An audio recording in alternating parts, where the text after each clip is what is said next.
This is the Chapter 5 reading for a child called It, titled The Accident.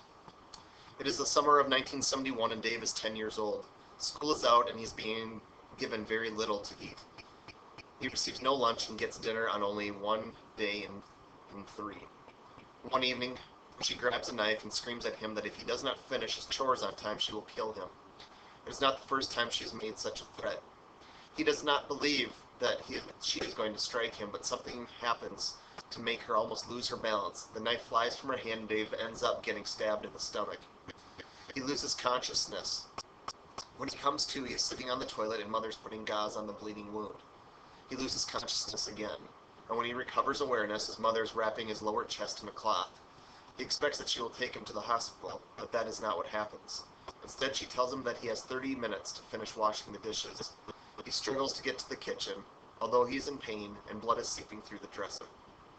He decides to go to the living room and tell his father what happened, but his father shows no interest, telling him to go back to washing dishes. His father does not want to risk upsetting his wife. Dave is deeply disappointed. He had still felt that his father would save him. Now he loses all respect for him.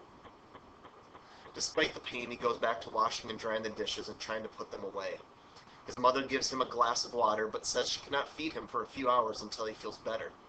She does not seem to care about him. She does allow him to go outside and play with his brothers. Her attitude softens, and she gives him a sparkler. It is the 4th of July. Dave wonders why she is suddenly behaving differently. Later, she gives him small amounts of food. He sleeps on the army cot, but has nightmares and runs a fever. His mother applies a cold washcloth to his forehead. In the morning, his shirt is covered in blood, and there is dried blood on his face. His mother is unsympathetic and tells him to start his chores. He feels feverish for 3 days, but does not dare ask for an aspirin. His wound becomes infected, but instead of asking for help, he washes it himself and improvises a bandage out of rags. He feels proud that he has accomplished all this by himself. This one incident in which Dave is stabbed is given a chapter all by itself. It marks an important stage in Dave's journey because he shows he has the determination and resourcefulness to survive whatever neglect and abuse he suffers.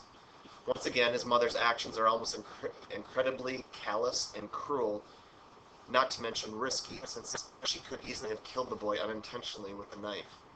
Not only this, Dave obviously needed professional medical care after the stabbing, which she denied him. How the stabbing actually happened is not entirely clear from the narrative. Mother has the 4-year-old Russell clinging to her leg and seems to lose her balance. And then Dave sees a blurred object fly from her hand.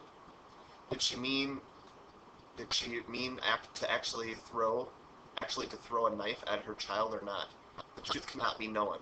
Although, needless to say, the mere fact of waving a knife at a child and saying she's going to kill him if he takes too long to do a chore is deeply disturbed, indeed criminal behavior. There's nothing Dave can do about it, of course. He's only 10 years old trying to deal with a crazy mother and a cowardly father. It's not surprising that he feels a sense of triumph when he manages to clean his own wound and survive. He's learning how to survive in a way that no child should ever have to. Use the reading to finish the questions here below. Once you've done that, you'll have your credit.